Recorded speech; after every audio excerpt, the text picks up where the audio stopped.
pessoal, Thiago aqui de volta. Hoje o assunto aqui vai ser um bate-papo sobre filmar em RAW. Eu já filmo há um certo tempo nesse formato em RAW. Eu tenho aqui uma Canon C200, ela já filma em Cinema RAW Lite, 12-bit 422. É um arquivo muito poderoso e tem seus prós e seus contras. Eu quero falar para vocês da minha experiência, o que você ganha e o que você pode perder filmando em RAW. Antes de mais nada, eu quero encorajar você a assistir esse vídeo que eu fiz esse final de semana. Eu filmei na casa dos meus pais, lá na chácara, para tentar mostrar para vocês a qualidade desse arquivo, então, extraído da C200 em RAW. Dá uma olhada no vídeo, já a gente volta e eu já começo a bater um papo com vocês. Segura aí.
Pessoal, tá aí então o filminho que eu fiz com a minha C200 inteiramente em RAW. Me diz aí o que vocês acharam, se vocês gostaram da imagem, se vocês acham que ela tem um diferencial, porque eu realmente acho que ela tem.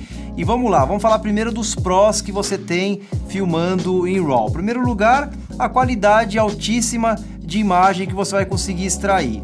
E por que você consegue extrair uma qualidade de imagem extrema filmando com esse formato? O RAW, falando aqui a grosso modo, ele nada mais é que um perfil flat, como o perfil flat da sua câmera, por exemplo, que você consegue um range dinâmico muito maior, você consegue enxergar mais das partes claras, das partes escuras, então dos shadows, dos highlights, você consegue enxergar um range dinâmico maior, você consegue muito mais informação, ele vem bem dessaturado, descontrastado, para que você depois, no seu processo de edição, volte as cores, volte a saturação, dê o look, o processo destrutivo que eu costumo chamar, porque você está destruindo parte desse range dinâmico que você tinha com esses arquivos flat, de perfil flat, para dar uma cor e um look mais agradável para você. Então basicamente ele tem tudo de um arquivo log, esses arquivos que são mais comuns hoje em dia, mas ele tem algo além disso. E o que é?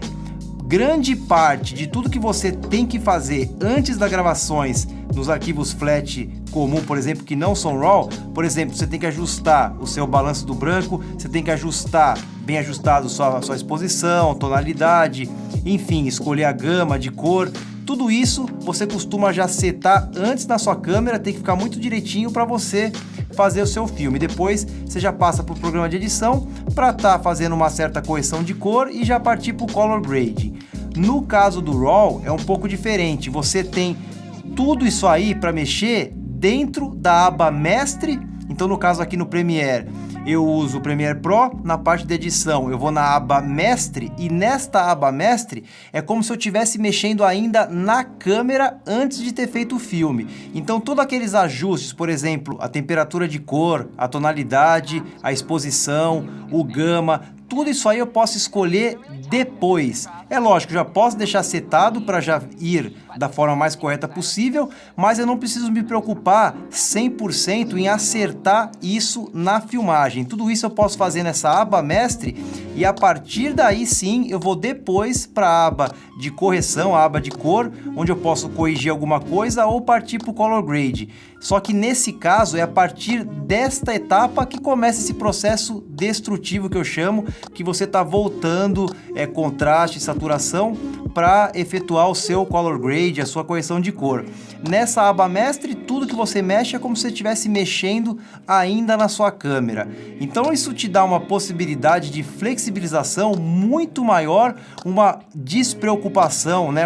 Você fica um pouco menos despreocupado quando você está filmando, porque você não tem tanto medo de errar. Por mais que você já vai fazer direitinho na sua filmagem, caso você erre alguma coisa e queira ajustar, você entra nessa aba Mestre e você tem toda essa flexibilidade para fazer isso depois. Então isso eu acho que é a parte mais interessante de se filmar em RAW. Fora a beleza da imagem, que obviamente, né, você vai conseguir uma imagem muito mais bonita devido à alta quantidade de megabits por segundo que vai ter nesse arquivo, com certeza. Ele é um arquivo que pode ser livre de compressão ou no caso pode ter uma certa compressão, como no caso aqui do Cinema Raw Lite. Mas ele tem muitos megabits por segundo para você estar depois trabalhando a imagem. Fora o 10-bit ou 12-bit 422 te dá uma gama de cor aí de bilhões de cores, então fica muito mais fácil para depois você fazer um color grade ou correção de cor. Bom, nem tudo são flores, vamos falar um pouquinho do lado negativo então de se filmar em RAW. Em primeiro lugar, o tamanho do arquivo. Acho que o tamanho do arquivo é o pior que você pode ter aí, pode ser o seu pesadelo quando a gente fala de tamanho de arquivos quando se filma em RAW. No meu caso aqui, com esse Cinema Raw Lite em 4K, quando eu faço filmes de 1 minuto, se eu faço takes com 1 minuto, isso aí vai dar 8 GB de tamanho. Então, é muito grande esses arquivos filmados em RAW. Se você pensa em armazenar isso com você, haja HD externo para que você possa armazenar tudo isso. Eu, por exemplo, aqui no meu Workflow, eu faço as gravações e 1 ou 2 dias depois eu já acabo jogando fora todos os arquivos brutos e fico apenas aí com os arquivos finais, a minha renderização final depois. Então é um ponto negativo. Acho que se você quiser armazenar tudo isso, você tá lascado, porque não vai ser fácil. É muito grande esses arquivos então quando você filma em RAW. O segundo ponto que eu vou considerar negativo é que geralmente esses arquivos eles são tão pesados e tão difíceis de ser gravado na sua câmera que a sua câmera geralmente ela precisa de cartões especiais de memória. Então no meu caso aqui eu uso um CFast 2.0 e hoje em dia já está vindo com CF Express. São realmente cartões muito caros. Qualquer cartãozinho desse de 256 GB você vai pagar em torno de $500 mais ou menos. Então haja cartão se você quer fazer filmes o tempo todo em RAW. Não é nada fácil. Pessoal, para rodar esses arquivos no programa de edição não é nada fácil. Então considera aí ter um computador no mínimo potente e atualizado para estar rodando com mais facilidade esses arquivos. Eles não são os mais difíceis de rodar. Eu já tive câmeras que não filmavam em RAW e era mais complicado de lidar no programa de edição do que os arquivos RAW, mas você deve levar em conta que o arquivo também é pesado. Você precisa aí de um computador atualizado, com um processador pelo menos atualizado com mais núcleos, pelo menos aí uns 32 GB de memória RAM e uma boa placa de vídeo para ajudar na renderização dos previews e também ajudar na renderização final. No caso, hoje em dia as NVIDIAs elas estão muito boa se você usa o Premiere Pro para você acelerar o processo de renderização final e finalizar os seus vídeos com mais velocidade. Pessoal, tá então um pouquinho da minha experiência com esses arquivos RAW. É difícil voltar atrás agora, já que eu já me estruturei para trabalhar com eles. A qualidade eu acho muito diferenciada, muito boa. Me diz aí o que você achou do vídeo que eu fiz em RAW. E é isso, eu fico por aqui. Se você curte conteúdos como esse, se você gosta desse tipo de conteúdo, se inscreve aí no canal, curta esse vídeo e até o próximo. Até mais!